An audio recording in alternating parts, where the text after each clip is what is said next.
Sanford 911, where's your emergency? Send the police! What's the problem there? The chimp killed my friend! Yes. And what is the monkey doing? Tell me what the monkey... He ripped her face off! Is the monkey still by your friend, or can you get close to your friend? He's eating her!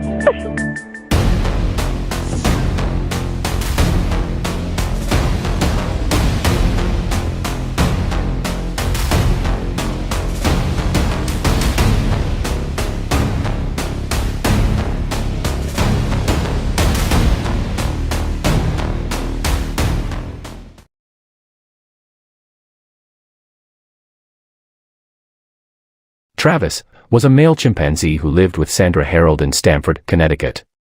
Raised from infancy by the Harold family, Travis became more than a pet. He was a companion, a celebrity, and ultimately, a tragic figure. Born at Chimp, a Missouri-based breeding facility owned by Mike and Connie Braun Casey, Travis was separated from his mother Susie just 3 days after birth. Purchased for $50,000 by Sandra and Jerome Harold, who were still grieving the loss of their daughter Sue in a car accident, Travis was brought to Stamford on October 24, 1995. The Harolds were no strangers to heartbreak. The death of their daughter left an unfillable void. When Sandra first saw Travis, a fragile and helpless baby chimp, she whispered to Jerome, "He's our second chance." Travis, swaddled in a baby blanket, became their surrogate child.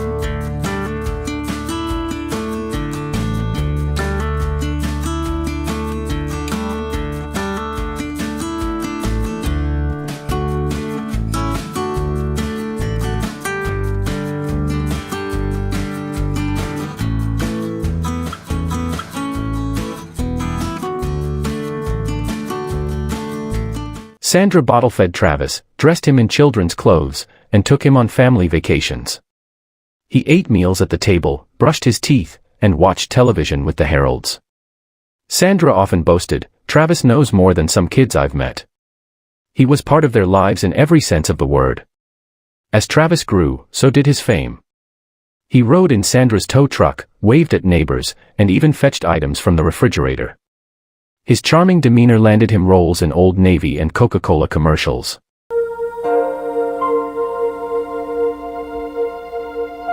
Thank you. You're welcome.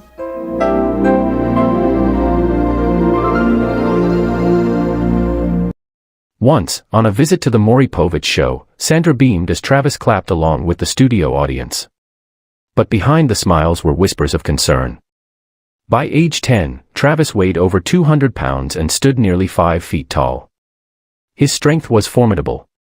In October 2003, he escaped from Sandra's vehicle, prompting a police search. Although coaxed back by Sandra, the incident forced Connecticut lawmakers to review exotic pet regulations. When Jerome passed away in 2004 from cancer, Sandra became increasingly dependent on Travis. "He's all I have left," she confided to friends. Neighbors noticed her growing isolation and how Travis had become the center of her world. 8 a.m., Sandra prepared breakfast while Travis watched television. Sensing his recent agitation, Sandra slipped Xanax into his tea. "Just a little something to calm you down, sweetheart," she murmured. 3:30 p.m., Travis snatched Sandra's car keys and wandered into the snowy yard. "Travis, honey, come back inside," Sandra called, but he ignored her. 3:45 p.m., Sandra phoned Charla Nash, her longtime friend and employee. "Charla, I need help. Travis is acting odd. Can you come over?" Minutes later, Charla arrived, stepping out of her car holding a Tickle Me Elmo doll to distract Travis. She called out, "Hey, Trav, it's me, Charla." But something was off. Travis didn't recognize her. His eyes widened, nostrils flared. Without warning, Travis charged, knocking Charla down. "No, Travis. Stop." Sandra screamed. Charla's cries pierced the air. "Sandra, help me." Sandra grabbed a shovel and struck Travis repeatedly. "Leave her alone," she shouted. But Travis was in a frenzy. His immense strength overwhelmed Charla as he mauled her face and hands. Travis the chimpanzee attacked Charla Nash with ferocious and relentless aggression, using his immense strength and powerful jaws to maul her face, tear off her eyelids, nose, lips, and most of her scalp, and rip both of her hands from her arms. He threw her around like a rag doll, biting and clawing at her body with unstoppable fury, as Sandra Harold desperately tried to intervene. Screaming for him to stop, Sandra first used a shovel to strike him, but when that failed, she ran inside, grabbed a butcher knife, and stabbed Travis multiple times, yet he continued his brutal assault. 3:48 p.m., Sandra dialed 911. "Send police. He's killing my friend." The dispatcher tried to keep her calm. "Ma'am, what's happening now?" "He's ripping her apart. He's eating her face." Sandra sobbed. Send the police! What's the problem there? The chimp killed my friend! Yes. And what is the monkey doing? Tell me what the monkey... He ripped her face off! Is the monkey still by your friend, or can you get close to your friend? He's eating her! 3:53 p.m., Officer Frank Chiafari arrived. Travis, blood-soaked, charged his cruiser, smashing the mirror and wrenching the door open. "Stay back!" Chiafari yelled, firing his weapon. Travis retreated but lunged again. 4 gunshots rang out. Mortally wounded, Travis stumbled into the house, collapsing near his cage. 4:30 p.m., Travis succumbed to his injuries. Charla was airlifted to Cleveland Clinic.